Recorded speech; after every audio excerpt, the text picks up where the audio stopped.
예, 우리 수영로교회 목사님 글 가운데 이런 좋은 글이 있어서 좀 나누고 말씀에 들어갑니다. 이분은 이런 글을 실으셨어요. 남의 경기를 지켜보는 것은 즐거운 일이지만은 실제로 내가 뛰어보면은 전혀 다르다. 직접 해보면은 이론과 실제의 거대한 간극을 체감할 수 있다. 관전평을 잘한다고 올림픽에 출전할 수 있는 것은 아니다. 남의 명성을 함부로 판단하는 것을 조심해야 하는 이유가 여기에 있다. 삶을 치열하게 살아본 사람은 남의 이야기를 잘 하지 않는다. 입이 거칠었던 사람도 나이가 들어가면서 겸손해진다. 허세가 빠지는 것은 현실과 이상의 차이를 체감하기 때문이다. 저는 이 글에 많이 공감을 합니다. 저는 이 좋은 글이 있으면 컴퓨터 바탕화면에 우리 짧은 글 해놓고 늘 복사해서 저장해놓고 한 번씩 보는데 지금 페이지가 80페이지 넘어갔을걸요. 그동안 모은 글들이 좋은 글, 짧은 글, 명언 딱 눈에 띄면은 제가 안 잊어버리기 위해서 아무데나 저장해 놓으면 폴더 만들어 저장해 놓으면 못 찾잖아요. 주제도 다양할 수도 있고 이래서 이런 글들을 모으면서 제가 한 번씩 쭉 훑어내리면서 이렇게 도전을 받기도 하고 내 자신을 좀 돌아봅니다. 오늘 여기 보십시오. 남의 명성을 함부로 판단하는 것을 조심해야 될 이유가 여기 있다 그러죠. 사실 우리가 이야기 대화하다 보면은 마주 앉아서 두 사람 자기 이야기보다는 남 이야기가 화제가 많이 돼요. 특히 우리나라 사람들은 전반적으로 그렇다는 거죠. 자기들 둘이 앉아서 두 사람 이야기하면 되는데 남자들은 정치 이야기부터 해서 스포츠 이야기 끌어들여서 막 토론하고, 물론 그것도 우리 좀 생산적인 대화 같으면 괜찮은데 남을 비난하고 비판하는 것이 주를 이룬다면은 저는 생각에 화제를 바꿔야 되지 않느냐. 다른 사람에 대해서, 다른 사람의 삶에 대해서 우리는 평가는 참 잘하는데 내가 살기는 힘듭니다. 내가 사는 것은, 실천하는 것은 힘든다는 것이죠. 나는 그만큼 못 살아도 평가하는 데는 익숙해 있는 거 있죠. 그만큼 못 살아본 사람이, 못 사는 사람이 다른 사람의 삶을 평가한다는 것은 좀 웃기지 않나 싶을 정도로, 그럼에도 불구하고 우리는 남 이야기 하는데, 그것도 안 좋은 남 이야기 하는데 너무나 익숙해 있는 것 같아요. 그런 안타까움이 저와 여러분에게 충분히 있을 수 있지 않느냐 그렇습니다. 사실은 우리 설교자를 향하여서 설교 잘한다 이 말은 어폐가 좀 있습니다. 자기가 평가하는 거잖아요. 우리는 가수도 아니면서 그 가수 노래 엄청 잘한대 이다 이러잖아요. 그 자기가 이제 평가하고 있는 거죠. 가수 수준 이상이었어요. 그래서 우리가 쓰는 말 가운데 뭐 축구 잘한다, 그다음 음식 잘 만든다, 뭐 객관적인 입장에서 할 수는 있겠지만은 이미 그런 단어 자체가 뭐하고 들어가는 겁니까? 평가 내가 하고 들어가는 거죠. 평가하고 들어가는 거죠. 그렇죠. 우리 유튜브부터 해서 뭐 SNS, 특히 페이스북에서 저도 뭐 친구가 이래 좀 돼 있다 보니까 다양한 글들이 올라와요. 보면은 때로는 너무 주인되어 있는 사람이 제가 보니까 많은 것 같아요. 다 자기가 주인이에요. 그중에 목회자들이 상당수입니다. 본인이 다 판단을 해요. 정죄하고 정리 다 하고 자기가 정답이에요. 그래서 제가 때로는 가슴 아플 때가 있더라고요. 그런 글들을 보면서. 대부분 또 그런 분들이 젊은 분들이에요. 남을 판단하고 비난하고 비판하기 좋아하잖아요. 그런데 막상 내가 그 자리에 들어가서 그 일을 해보면은 만만하지 않다는 거죠. 그렇죠? 예. 이제 저는 부교육자 시절에, 우리 부교육자 때 저도 막 우리 또래들이 막 담임 목사님들이나 선배님들 보고 막 비난하고 비판하잖아요. 그때 선배님들이 하신 이야기였어요. 너희들도, 후배 너희들도 담임 돼봐라, 개척해봐라, 뭐 이런 말 있죠. 아주 무서운 소리였더라고 그 소리가. 그때는 젊은 사람들의 귀에는 안 들어와요. 그 말이 안 들어와요. 우리 자녀들이 애를 먹이고 부모를 막 비난하고 비판할 때 부모님들이 하신 말씀이 있죠, 그죠? 이놈들아, 옛날 어르신들이, 요즘 엄마 아빠도 그럴 수 있어요. 너도 장가 가고 뭐 가봐라? 시집 가서 뭐 나봐라? 아이 낳아봐라. 엄마 마음 알 거다. 아빠 마음 조금은 알 거다. 이런 표현을 쓰잖아요. 자기가 그 자리에 들어가 보면은 그때서야 무릎을 치고 알게 되는 그런 경우가 우리 인생사에 얼마나 많겠습니까? 저의 인생을 두고도 여러분들께서 판단하고 뭐 여러 가지 평가할 수 있겠지만은 유보하십시오.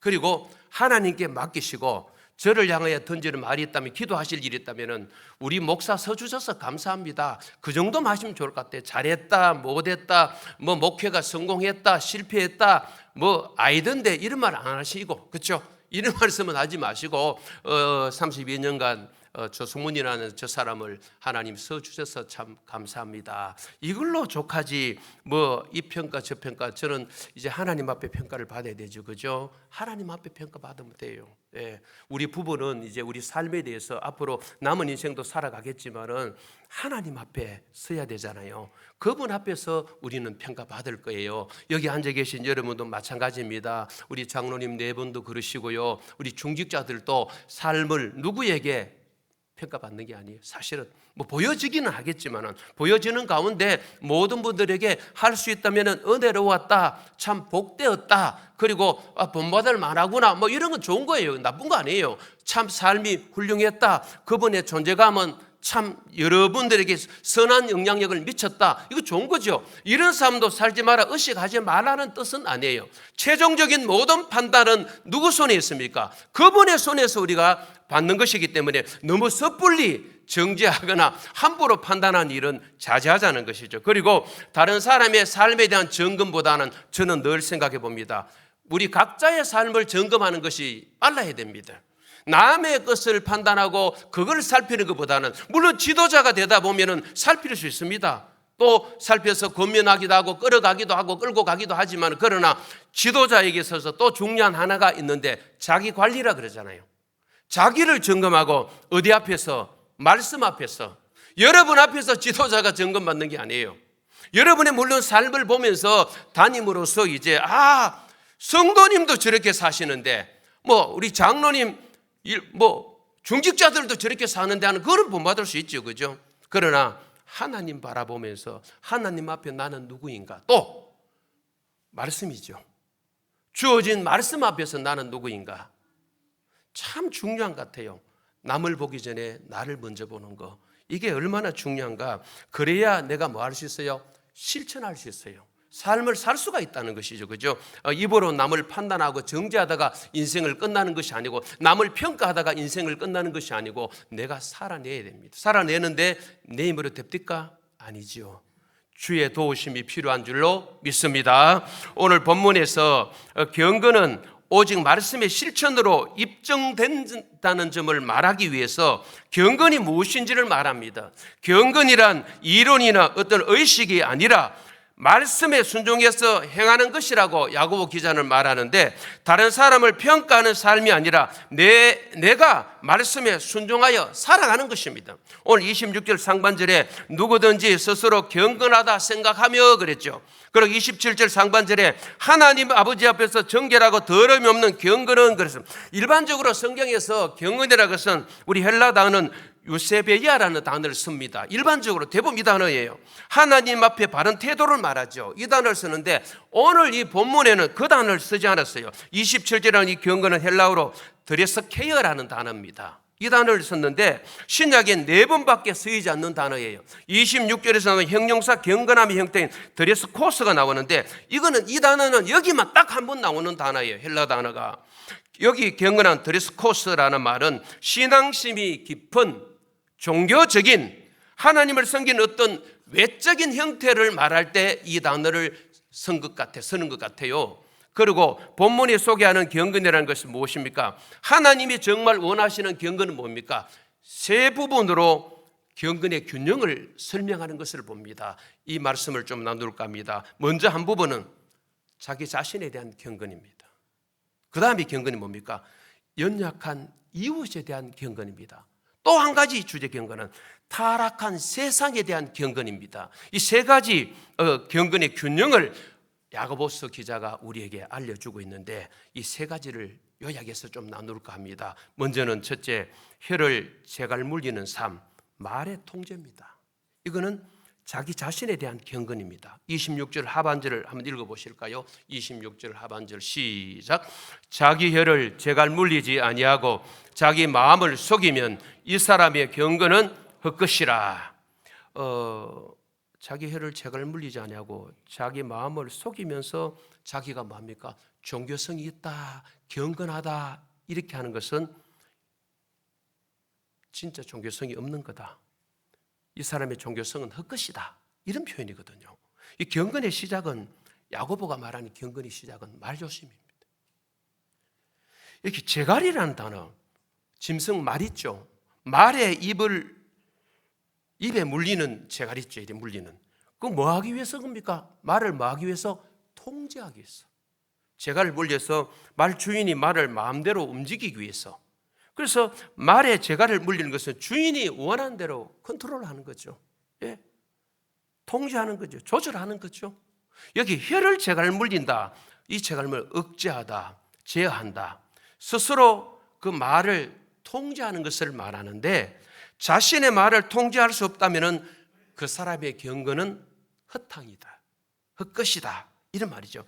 그래서 경건이라는 것은 저와 여러분의 말뿐 아니라 우리 모든 생활 전 영역을 하나님의 통제권 아래에 두는 거예요. 그럼 누가 주인이에요? 경건한 사람 보면요, 또 경건하다고 말할 수 있는 사람을 보면요, 자기가 주인이 기다 아니다? 아니에요. 시간의 주인, 물질의 주인, 건강의 주인, 자녀의 주인, 절대 자기를 주장하지 않습니다. 그분이 주인이다. 그분이 왕이다. 그러니까 그분의 통제권 아래 두는데 우리가 야고보 기자가 말하는 말뿐 아닙니다. 말만 통제권 아래 두는 게 아니고 우리의 인생의 모든 영역이 그분의 통제권 안에 놓여 있다고 믿고 그 통제, 그분의 지시, 다스림을 받는 걸 뭐랍니까? 우리는 경건한 사람이라, 경건한 생활이라 그래요. 이 경건한 사람이라는 것은 하나님에 의해서 통제를 받는 건데 그 가운데 하나가 뭡니까? 언어인데, 그래서 저는 정제된 언어라고 한번 써봤어요. 설교 온 거에. 제가 묵상하다가 떠올라. 물이 정제되듯이 정수기 있죠. 우리 입술의 말도 좀 정제되어서 좀 나왔으면 좋겠다. 좀 이걸 다른 말로 하면 쉽게 걸러서. 말이 급하면 실수가 많아요. 좀 걸러야 돼. 그렇죠? 한번 걸르고 두 번 걸르고. 그래서 우리 옛날 어른들은 그런 표현을 썼죠. 3, 4, 1은 3번 정도 생각하고 한마디 하는 거죠. 그래서 때로는 제가 그랬죠. 사실이냐? 이 사실, 우리가 내가 입으로 하는 이 말이 사실이냐? 또 필요하냐? 또 유익하냐? 이런 한 3가지 질문을 던지면 좋을 것 같아요. 이게 과연 사실이라 그래도 필요하냐 말이죠. 필요하다 그래도 때로는 하나 더 던져야 될 정제된 언어를 쓰려면 질문을 던져야 되는데 유익하나? 유익한데 나만 유익하면 안 돼. 은사 분별법 가운데 있거든요. 내가 가장 잘할 수 있는 게 은사라 그러잖아요. 그렇죠? 내가 가장 잘할 수 있는 게 은사예요. 예? 그리고 마지막 질문이 은사가 있냐 아니냐. 자기만 유익이 있으면 안 돼. 공동체에 유익을 주는지 않는지. 내가 은사라고 하면서 활동하고 봉사하고 섬기는데 공동체에 유익이 있는지 없는지. 우리의 언어도 마찬가지입니다. 사실이냐 아니냐 그 질문입니다. 거짓 메시지, 거짓말을 전하면 안 되잖아요. 사실이냐를 던져야 되고 필요하냐도 던져야 되고 또 한 가지는 너도 유익하고 나도 유익해야 된단 말이에요. 한 사람만 유익하면 안 돼요. 그런데 우리는 언어를 쓰는 거 보면 다 자기 유익의 관점으로 말을 쓰는 거예요. 내 편리하고 내 유익한 쪽으로 말꼬리를 돌리는 거예요. 이거는 아니다는 거죠. 우리 같이 실제 기다할지라도 같이 공히, 그렇죠? 같은 유익을 얻을 수 있도록. 그렇죠? 이게 뭡니까? 필요한 한 것이죠. 그렇죠. 그만큼 우리가 쓰는 언어가 중요한데, 저는 주일 오후 예배 담임 목사로서 끝자락에 와 있어 마침 이 말씀을 우리에게 주셨습니다만은 부탁하고 싶어요. 신앙생활이 있어서 언어 생활이 얼마나 중요한지, 너무너무 중요하다는 말을 던지면서 한번 따라해 보실까요? 복이 되는 말을 하자. 아멘 하시기 바랍니다. 남의 이야기 하더라도 좋은 이야기 하는 것은 아무런 문제가 안 돼요. 그런데 돌아서 우리 귀에 들어오는데 저와 여러분의 흉을 바닥하면 기분 좋아하실 분 없다 그러죠. 이런 말 할 때마다 제가 자주 쓰는 용어가 하나 있잖아요. 내가 싫으면 남도 싫고, 남이 싫으면 나도 싫고, 둘 다 서로 그죠? 싫은 걸 나도 싫은 걸 왜 남이 싫어하는 그런 언어라든지 그런 말을 자꾸 하시냐 이거죠, 그죠? 그거는 좋지 않다. 그래서 우리 입술로 나가는 그 말은요, 하나님이 다 들으시기죠. 그리고는 민수기의 13장의 말씀을 보면은 내 귀에 뭐한 대로 들린 대로 너무 잘 알았잖아요. 우리 속담에도 낱말은 뭐가 듣습니까? 새가 듣고 반말은 그러니까 우리 속담이에요. 그렇죠?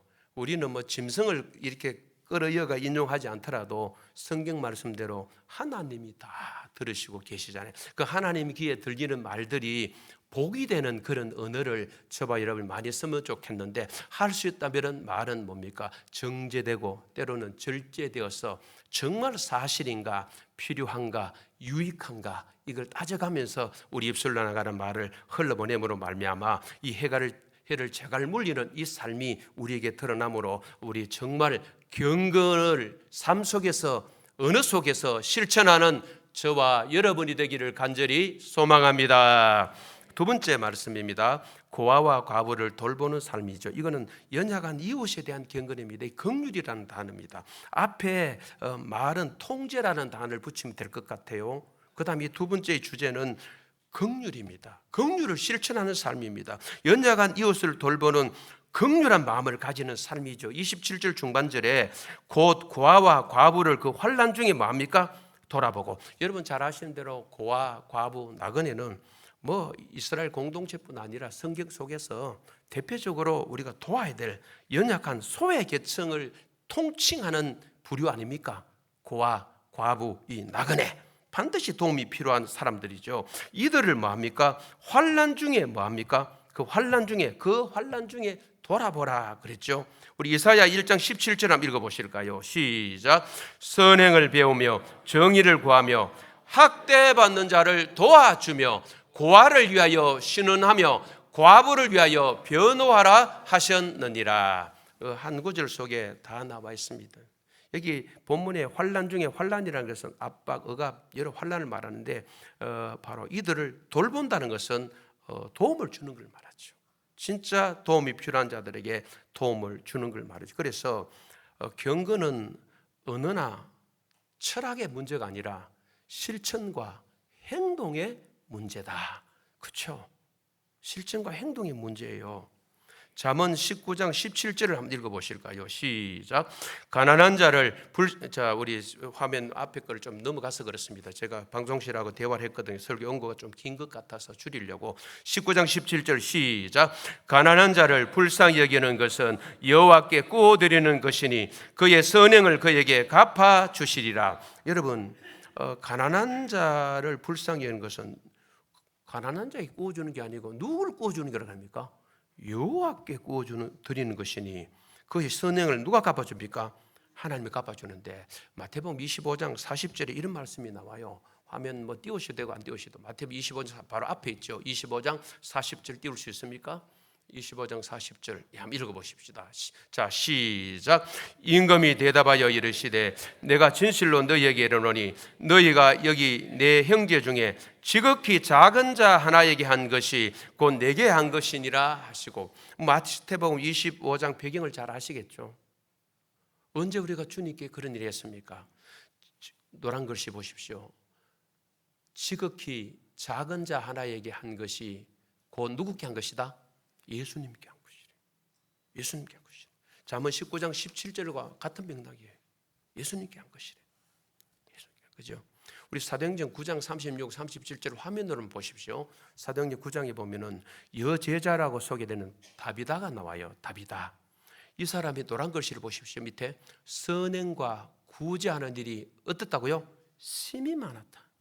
이 다비다는 무명의 여인으로 사도행전에 등장합니다. 그런데 성경에 이런 표현을 이 여자에게만 쓰는데 여제자라는 아주 독특한 표현이 나와요.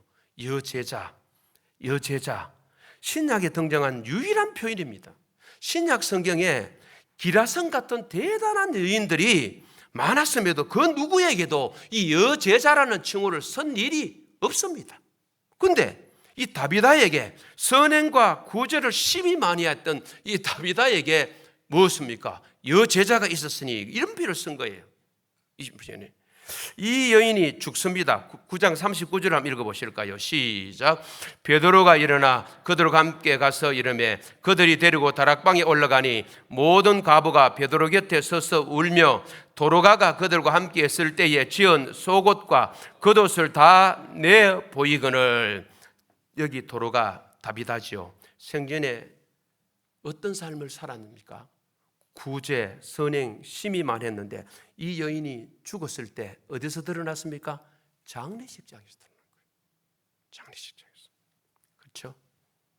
예, 장례식장에서 드러난 거예요. 흔히 뭐 이런 말 합니다만은 결혼식의 손님은 뭐 아버지 손님이고 장례식의 문상객은 누구라고요?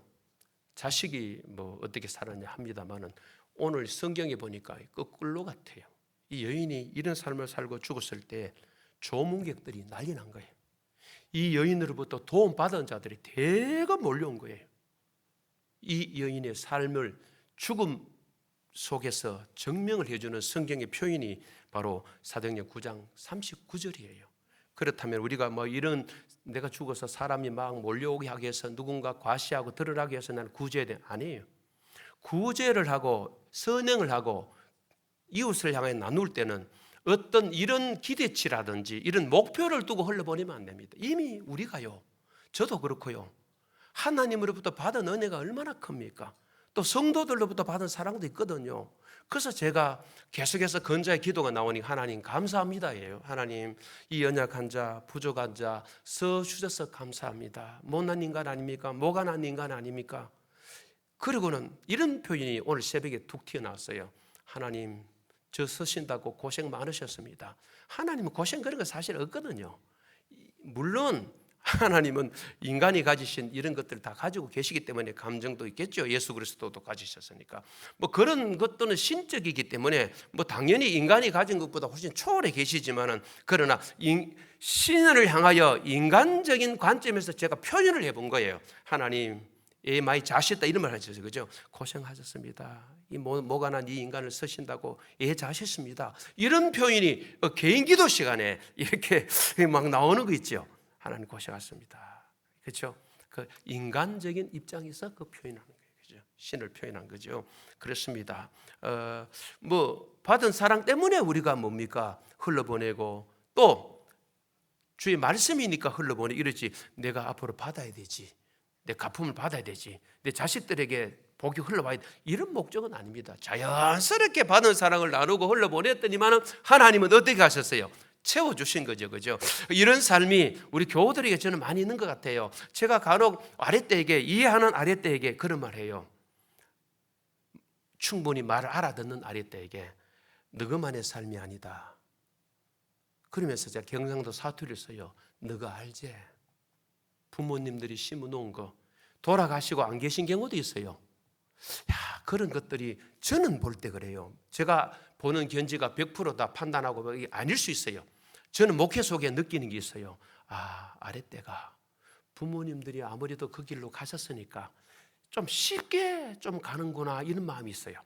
아, 심는 걸 하나님이 또 이렇게 거두게 하시는구나. 그래서 아랫대에는 교만하시면 안 됩니다. 내가 뭐 이래 살아도 되고 저래 살아도 되고 복주네 이래 살아도 뭐 하나님 막 나 봐주시네. 그래서 죄를 짓는 일에 담대하지 말란 말이에요. 하나님 괜찮아. 뭐 내가 이따구로 살아도 이렇게 하면서 자기 스스로 말이지 아무 끄떡없어. 우리 하나님은 사랑의 하나님이야. 아니 우리 하나님을 향하여 접근할 때 사랑의 하나님, 용서의 하나님도 있지만 또 어떤 하나님이 있어요? 죄에 대해서는 반드시 물어야 물어요. 물으시는 것도 있다니까요. 그죠? 그래야 우리 자신을 돌아보면서 함부로 살지 않지. 나 엉망으로 막 살면서 다 봐주실 거야. 하나님의 사랑은 뭐 엄청 커야. 그렇기 때문에 끄떡없어. 그래서 오히려 우리 삶의 가운데 지나친 자유에 빠져서 방임에 빠지는 그런 삶으로 나아가서는 안 되겠다는 것이죠. 그게 바로 오늘 본문에서 말하는 세 번째 경건이에요. 다 좀 넘어가서 세 번째 경건 보십시오. 세 번째 경건. 자, 자기를 지켜 세속에 뭐하지 않는 겁니까? 물드냐. 요거는 성결입니다. 앞에 통제, 긍휼, 그 다음에 성결을 유지해야 된다. 27절 하반절을 우리 화면 띄울 수 있나요? 27절 하반절 시작. 또 자기를 지켜 세속에 물들지 아니하는 그것이니라. 여기 세속이 뭡니까? 타락한 세상의 체계입니다. 그러니까 하나님을 거스르고 제약된 내 본성대로 막 살아가려는 세속 사상, 세속 가치관, 비도덕적인 삶, 불경건한 어떤 마음, 심령 두루 지칭하는 표현이 여기 코스모스, 세상이라는 세속이라는 단어죠. 그러한 것들부터 자신을 철저히 뭡니까? 분리하는 것. 그것이 경건이다, 거룩이다. 이게 물들지 않는다, 흠없다, 점없다 이런 뜻. 여기서는 영적 도덕적으로 순결하다. 이걸 유지해야 된다는 것이죠. 요한일서 2장 15절 16절 말씀 읽고 정리할까 합니다. 시작. 이 세상이나 세상에 있는 것들을 사랑하지 말라. 누구든지 세상을 사랑하면 아버지의 사랑이 그 안에 있지 아니하니. 이는 세상에 있는 모든 것이 육신의 정욕과 안목의 정욕과 이생의 자랑이니 다 아버지께로부터 온 것이 아니요 세상으로부터 온 것이라. 여러분, 육신의 정욕, 안목의 정욕, 이생의 자랑, 죽을 때까지 우리가 싸워야 됩니다. 세상의 시류에 편성하고 있지 않는가 돌아보면서 타락한 세상에 대한 나는 경건을 어떻게 지켜나가는지, 세속에 물들지 않는 삶이 필요합니다. 말씀을 정리합니다. 우리 자신에 대한 경건, 혀를 제갈 물리는 삶. 그래서 앞으로 우리 교회 여러분 안에서 또 사회에서 생활하실 때, 또 회사에서나 뭐 사업상이나 말로 인하여서 누군가 엮이지 않았으면 좋겠어요. 엮인단 말은 어렵게 엮이는 거죠. 좋게 엮이는 게 아니고요. 그러려면은 침묵이 금이라는 단어도 참 중요한 것 같아요. 우리 좀 절제, 듣는 거는 속히 하고 지난번 나눴죠. 우리 입술은 통제하는 삶이 필요하고, 연약한 이웃에 대한 경건, 고아와 과부, 우리 교회에 많이 돌아보고 계셔요. 저는 뭐 이름 대면은 많아요. 우리가 동일한 환경, 똑같은 환경에도 누군가는 이웃을 향해 재정을 흘려보내고 사는 사람이 있고, 누군가는 끝없이 모으고 사는 사람이 있어요. 넉넉한 재정인데 더 모아요. 그래서 뭐대로 살지 않아요? 사는 게 뭡니까? 필요를 따라 살지 않으시고 내 원하는 대로 사니까 그 원함이라는 끝이 없는 거예요. 그 공식은 못 이루는 거예요. 원함, 끝이 없는 거죠. 아름답게 제 목회 공간 속에서 이웃을 향하여, 어려운 이웃을 향해 흘러보내고, 물건, 음식 뭐부터 해서 재정으로 흘러보낸 분들을 지금 이 시간에 저는 마음에 또 많이 떠오릅니다. 이 시간뿐 아니더라도 너무 감사하고, 앞으로 계속해서 고아와 과부, 어려운 사람을 돌보는 사역을 하셨으면 좋겠고, 지난주에도 제가 간증거리가 좀 많이 있습니다. 이 나눔에 대해서 혹여 또 이런 나눔을 지금 이야기하시면은 또 마음에 또 때로는 부담 내지는 엉뚱하게 적용하시면 안 되잖아요. 참 우리 LJ 대표 강 목사님도 지난주에 큰 건을 하나 하셨는데, 큰 건이라 그래서 제가요, 참 자기 코가 석자임에도 불구하고 그 어려운 학교 교실 한 칸을 짓는 일에 통 큰 헌신이라고 해야 됩니까? 그 학교 없어서 아들 학교 못 간다고 교실 만드는 일에 자기 센터지기 바쁩니다. 그럼에도 불구하고 2천만 원이라는 돈을 가정에서 모은 걸 휘딱 선교지를 보내는 그 간격을 보면서, 제가 그랬어요. 다 진짜 목사님은 아니겠지만 강 목사님은 진짜 목사입니다. 그랬어요. 뭐 흘러보내서 그런 게 아니고요. 이게 쉽지 않잖아요. 나보다 더 어려운 사람이었어. 저도 우리 말씀으로 여러분 섬기기도 하지만은 또 나보다 더 어려운 교회 공동체가 계시다면은 저도 흘러보내는 삶이 맞다고 보고 여기까지 왔습니다. 부족하지만은 그죠? 뭐 흘러보낼 수 있어야 되죠. 어려운 사람, 고아, 과부, 나그네, 그렇죠.